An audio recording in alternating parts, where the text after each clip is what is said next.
Jubir MK Fajar Laksono menyebut putusan MK final dan mengikat. Fajar juga bilang produk hukum yang diproduksi DPR saat ini memunculkan potensi digugat kembali di MK. Putusan MK itu final and binding. Dia berlaku untuk dan kepada siapapun, kan begitu. Sehingga dia harus dilaksanakan, kan begitu. Soal, saya tidak tahu, saya belum tahu update bagaimana perkembangan politik hari ini, tapi saya tidak mau masuk ke sana. Yang pasti, Mahkamah Konstitusi sudah menyelesaikan tugasnya, wewenangnya untuk memutus sengketa soal norma undang-undang dengan dasar pengujian undang-undang dasar, kan begitu. Bahwa kemudian ditindaklanjuti secara berbeda itu urusan politik gitu ya. Itu urusan politik yang bisa saja nanti ketika itu berbeda dengan putusan Mahkamah Konstitusi, misalnya seandainya benar begitu, ya bisa saja diuji kembali di Mahkamah Konstitusi, kan begitu. Gitu ya. Saat ini ada dua keputusan yang berbeda terkait pilkada dari MK dan Balik DPR. Kepala Kantor Komunikasi Kepresidenan Hasan Nasbi menyatakan pemerintah akan mengikuti hasil revisi Undang-Undang Pilkada yang dibahas DPR. Hasan Nasbi menyatakan pemerintah menghormati semua putusan yang dihasilkan lembaga negara. Terkait pilkada, pemerintah akan mengikuti hasil revisi Undang-Undang Pilkada di Balik DPR.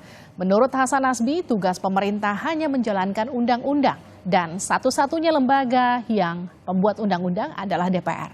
Soal pilkada yang akan menjalankan nanti adalah KPU. Soal aturan, karena MK atau MA punya putusannya apa, kemudian DPR punya keputusan yang berbeda, tentu nanti akan dispute. Jadi sendiri akan mengikuti undang-undang yang dibuat DPR atau mengikuti putusan? Pemerintah kan tugasnya menjalankan undang-undang. Jadi saya sadar yang dibuat oleh pembuat undang-undang itu kan cuma satu, DPR ya. Inisiatifnya bisa dua. Bisa dari pemerintah, bisa dari DPR. Tapi kalau undang-undangnya sudah keluar, pemerintah tugasnya menjalankan undang-undang. Tapi terkait pemilu, lebih banyak nanti yang akan menjalankannya KPU kan. Apakah revisi Undang-Undang Pilkada jadi manuver Balik hadapi putusan MK? Kita bahas bersama Firman Subagio, anggota Balik DPR dari fraksi Golkar. Pak Firman, selamat petang. Selamat petang, Assalamualaikum warahmatullahi wabarakatuh. Waalaikumsalam. Selamat petang. Saya juga akan sapa Hadar Gumai. Pak Hadar, dari Koalisi Jaga Suara 2024. Sehat Pak Hadar? Alhamdulillah baik, terima kasih. Masih segar Bang sore, Hadar. Pak Firman, alhamdulillah terima kasih. Oke, saya ke Pak Firman dulu ya. Pak Firman, jadi sejauh ini poin apa saja yang disetujui Balik dalam revisi Undang-Undang Pilkada? Tentunya begini ya, kalau kita lihat proses perjalanan dari pembahasan ini, tentunya pertama yang perlu kami sampaikan bahwa DPR itu tidak mengintervensi kewenangan MK untuk melakukan pengujian terhadap undang-undang. Dan kemudian DPR itu juga punya kewenangan sebagai pembentuk undang-undang berdasarkan pasal 20 Konstitusi Undang-Undang Dasar 1945, memegang kekuasaan pembentuk undang-undang. Dan kemudian kalau kita terkait dengan masalah undang-undang ini, sesungguhnya DPR itu sudah menginisiasi revisi undang-undang pilkada ini sudah cukup lama. Dan memang dalam proses itu kan kami menunggu surprise dari pemerintah, dalam ini dari Presiden. Nah, kebetulan bertepatan dengan keputusan Mahkamah Konstitusi, surprise dari pemerintah turun, dan oleh karena itu untuk menyikapi agar ada kepastian hukum, maka DPR telah memerintahkan kepada Badan Legislasi untuk membahas undang-undang yang terkait dengan pilkada untuk penyesuaian. Namun di dalam pembahasan ini kami sama sekali tidak membatalkan terhadap keputusan Mahkamah Konstitusi, bahkan kami semuanya mendukung karena ini memberikan ruang kepada seluruh baik partai non-parlemen juga masyarakat yang ingin mencalonkan dirinya sebagai kepala daerah. Ini adalah hak demokrasi yang betul-betul diberikan kepada masyarakat. Pak Firman, maaf saya potong. Tapi kan faktanya Balik ini sepakat soal aturan batas usia di revisi Undang-Undang Pilkada ini merujuk pada MA, bukan ke MK. yakni cagup, cawagup minimal 30 tahun saat dilantik. Kalau MK punya, itu kan saat penetapan calon seperti putusannya. Nah, ini memang tadi juga perdebatan panjang. Ya, tentunya dalam perdebatan ini kan mesti kita harus mengambil keputusan. karena ini ada dua keputusan dari lembaga peradilan yang mengadili tentang substansi yang sama. Nah, oleh karena itu, tadi kita juga bersama teman-teman melakukan perdebatan yang cukup alot masalah ini. Kalau kita baca dari keputusan MK, itu masih ada celah-celah yang belum pasti bisa dijadi pedoman, maka tadi bersepakat akhirnya kita mencari pedoman keputusan hukum yang pasti. Oleh karena itu, dari kesimpulannya seluruh fraksi menyetujui dengan menggunakan dasar keputusan Mahkamah Agung. Itu yang tadi menjadi sampai detik terakhir itu perdebatan itu masih ada. Gitu. Oke, ini saya lempar dulu ke narasumber kita yang satu lagi, Pak Hadar. Pak Hadar, jadi gimana nih Pak Hadar merespon ini? Disetujui putusan MK, tapi kemudian ternyata ada banyak juga revisi di belakangnya. Ya, saya kira perkembangan yang terjadi menurut saya cukup memprihatinkan ya. Karena kalau kita lihat lebih rinci, dalami putusan MK tersebut, khususnya terkait dengan persyaratan pencalonan bagi partai politik atau gabungan partai politik, itu basisnya hanya suara sekarang. Jadi tidak lagi membasiskan kepada persentase kursi yang ada di DPRD masing-masing. Nah, artinya yang dijadikan putusan di Balik hari ini itu kembali menghidupkan ayat 1-nya. Padahal justru di dalam putusan Mahkamah Konstitusi dalam rangka untuk keadilan, dalam rangka untuk memastikan bahwa setiap partai politik peserta pemilu itu setara begitu. Jadi tidak dibedakan punya kursi atau tidak punya kursi. Kemudian cara untuk menghitungnya agar itu adil, maka dihitung berdasarkan suara sah yang didapat dari pemilu legislatif sebelumnya. Ya. Jadi kalau Pak Firman tadi menjelaskan tidak ada yang tetap diikuti, tidak ada yang ditambah atau dirubah. Menurut hemat saya itu tidak tepat juga gitu. Karena faktanya banyak yang juga yang diubah begitu ya. Betul. Penghitungan kursi itu sudah tidak lagi.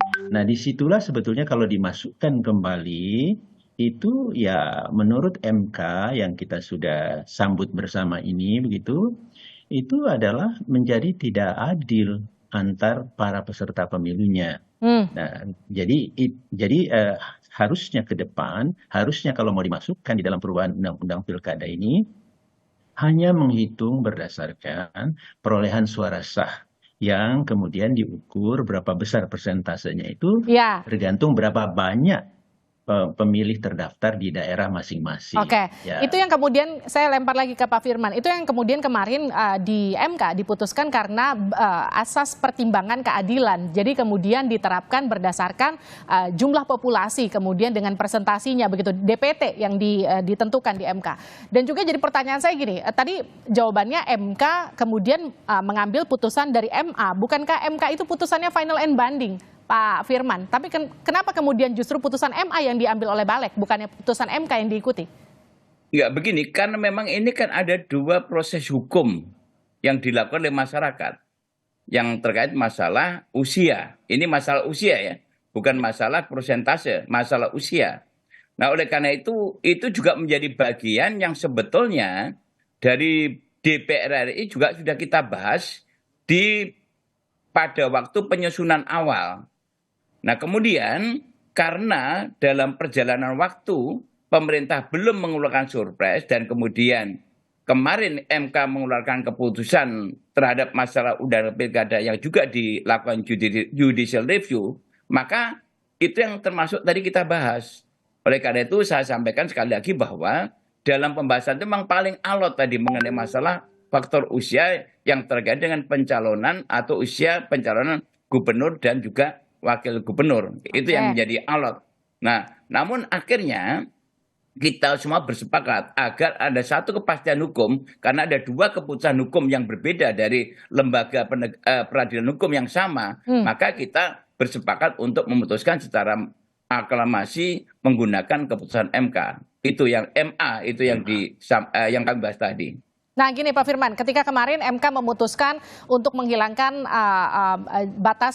ambang batas parlemen, begitu kemudian MK juga memutuskan untuk menetapkan 30 tahun di masa penetapan pemenang nanti di Februari, begitu. Ini kan kemudian ada semangat dari lapisan masyarakat yang kemudian menyatakan bahwa ini adalah katakanlah ada kehidupan kembali di suasana demokrasi kita. Kemudian ini diredupkan lagi oleh Balik hari ini. Gimana respon Balik? Ya, sebetulnya kami tidak merubah sedikit pun dari keputusan MK itu. Kita ikuti karena keputusan MK itu kan sifatnya final and binding. Namun tentunya kita juga melihat bahwa proses-proses politik yang dilakukan partai politik saat ini itu juga tadi kita perdebatkan agar tidak menimbulkan kerancuan daripada partai politik yang sedang berproses. Ini juga kita akomodir di situ. Jadi sama sekali kita tidak merubah atau mengurangi daripada keputusan MK. Keputusan MK kita ikuti semua. Jadi nggak ada yang kita rubah gitu. Loh, tapi itu soal penetapan batas usia diubah, soal kemudian ambang batas parlemen juga berubah. Begini, yang kita bahas undang-undang ini tidak semata-mata karena konsekuensi MK kemarin. Undang-undang pilkada ini sudah menjadi inisiatif DPR kira-kira udah hampir setengah tahun yang lalu. Oke. Itu udah hampir setengah tahun yang lalu kita bahas. Namun waktu itu kita menunggu surprise yang nyaris belum keluar. Dan kemarin setelah ada keputusan MK itu, surprise itu turun dan kemudian ditugaskan Balik untuk membahas. Makanya supaya ada kepastian hukum karena sudah berproses, di lapangan koalisi sudah mulai juga melakukan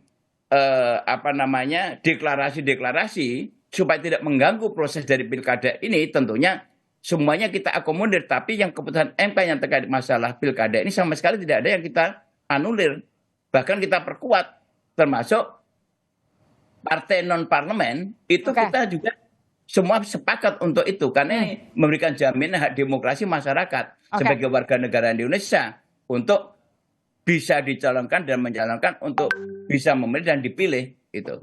Saya ke Pak Hadar. Pak Hadar, kalau tadi Pak Firman bilang ini justru menguatkan, kalau saya pakai diksi justru ini menguatkan atau melemahkan?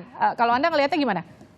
Ya, melemahkan karena apa yang sudah dihasilkan oleh Mahkamah Konstitusi itu justru satu terobosan yang selama ini demokrasi kita khususnya di dalam pencalonan pilkada kita itu sifatnya tidak adil, sifatnya cenderung membuat partai politik ini bikin strategi yang lebih gampang untuk menang gitu, dan bahkan itu bisa menghilangkan calon lain begitu, menimbulkan hanya satu calon tunggal begitu. Nah, jadi dengan dibukanya bahwa setiap partai politik sepanjang dia telah dinyatakan sebagai peserta pemilu, ikut pemilu legislatif, ada perolehan suara. Sekecil apapun suara yang didapat, itu dia bisa bergabung atau sepanjang memenuhi batasan persentase minimal yang dihitung berdasarkan jumlah pemilih di masing-masing daerah. Nah, jadi ini satu kemajuan sehingga kekhawatiran masyarakat punya pilihan yang sedikit di dalam pemilu, ya namanya kontestasi, pilihannya harus lebih dari 1, 2, atau 3, beberapa lah. Dan ini juga sebetulnya buat partai politik bagus loh. Karena disinilah partai politik bisa menyiapkan betul calonnya masing-masing. Ya. Sekarang ini mereka terpaksa, saya duga terpaksa, karena mereka ya suaranya sedikit, tentu calonnya ikut kepada partai politik yang perolehan kursi atau suaranya besar, kan gitu. Nah, jadi akhirnya bahkan itu ada konsekuensi yang agak negatif. Karena di dalam mereka bergabung, saya duga itu ada persoalan dagang sapi, kartel politik dan seterusnya gitu. Jadi Anda merasa ada politik dagang sapi di balik keputusan Balik ini? Saya tidak tahu di dalam keputusan Balik. Tidak, dalam pencalonan maksud saya. Karena ada aturan untuk mereka itu harus bergabung karena batasannya itu sangat tinggi gitu. Sedangkan putusan Mahkamah Konstitusi itu membuka ruang yang lebih luas sehingga tentu mereka bisa bergabung bersama terus bisa saja gitu. Ini juga yang menjadi pertanyaan, kenapa terus harus dilawan oleh partai-partai politik, kan kira-kira begitu. Nah, boleh nggak saya berkomentar terkait usia ya, batasan usia? Oke, Nah, sedikit saja. Jadi sebetulnya peran dari putusan baik. Mahkamah Agung maupun Mahkamah Konstitusi itu berbeda. Yang satu mengukurnya Oke. pada undang-undang, yang satu mengukurnya pada konstitusi. Baik, kita masih bersama dengan Pak Firman Subagio, anggota Balik DPR dari fraksi Golkar. Ada juga Pak Hadar Gumai, Koalisi Jaga Suara 2024. Pak Hadar, tadi gimana pernyataan Anda? Jadi soal ambang batas usia, tadi kan beda tafsir antara MK dan MA ya Pak? Ya, jadi peran di Mahkamah Agung itu adalah mengukur peraturan KPU sesuai dengan undang-undang atau tidak. Sedangkan kalau di Mahkamah Konstitusi menguji atau mengukur undang-undang, batasan di undang-undang itu sesuai dengan konstitusi atau tidak. Jadi ini levelnya berbeda dan jelas kalau mengikuti tingkatan peraturan perundang-undangan terkait konstitusi itu lebih tinggi begitu ya. Nah, kemudian yang kedua, di dalam pemilihan itu seharusnya lagi-lagi harus demokratis, harus adil. Itu di antara peserta-pesertanya. Sekarang menjadi persoalan kalau di antara peserta itu di dalam proses yang sudah berjalan statusnya itu beda gitu. Aturan mengatakan usia paling sedikit harus 30 tahun misalnya untuk gubernur atau 25 tahun untuk pemilihan bupati atau wali kota. Tetapi ada peserta yang belum mencapai gitu. Jadi tahapan itu berjalan tetapi dalam kondisi di antara mereka berbeda. Padahal pemilihan yang adil itu kondisinya harus sama. Dia harus melalui pada status atau kondisinya yang sama. Yang kedua, di dalam undang-undang itu disebutkan syarat minimal usia itu adalah calon, bukan calon terpilih. Jadi ini beda gitu. Nah, Pak Hadar, jadi harus dibandingkan sejak awal. Nah, selama ini sudah dijalankan. Coba deh kalau kita bekerja di TV misalnya sekarang, TV Kompas, usia minimal sekian. Itu memang diujinya nanti usianya tercapai pada saat dia sudah mulai dilantik bekerja atau sejak dia mendaftar. Mendaftar gitu. Itu kan analogi sederhana sebetulnya yang bisa ditafsirkan. Betul, sederhana sekali. Nah gini, pertanyaan terakhir saya untuk Pak Hadar. Jadi ketika ini sekarang revisi undang-undang digodok, paripurna kemudian akan disahkan, revisi undang-undang ini menjadi undang-undang, begitu nanti ke depannya mana yang kemudian akan dipakai oleh KPU? Seharusnya KPU sebagai lembaga, singkat saja ya Pak Hadar. Ya, mandiri, lembaga yang independen, lembaga yang paling bertanggung jawab terhadap demokratisnya, adilnya, jujurnya pemilihan, maka dia harus berpihak atau mengambil yaitu putusan Mahkamah Konstitusi gitu. Karena udah dikoreksi kan, apa yang dibuat oleh pembuat undang-undang itu sudah dikoreksi. Dan itu yang berlaku sekarang adalah putusan Mahkamah Konstitusi. Jadi itulah yang harus diterapkan. Terima kasih. Ya, mudah-mudahan KPU merubah peraturan segera dan inilah yang kita terapkan. Jadi kembali teranglah demokrasi kita. Nanti tunggu putusan KPU. Terima kasih Pak Hadar, terima kasih juga tadi Pak Firman sudah bergabung di Sapa Indonesia Malam, sehat-sehat selalu.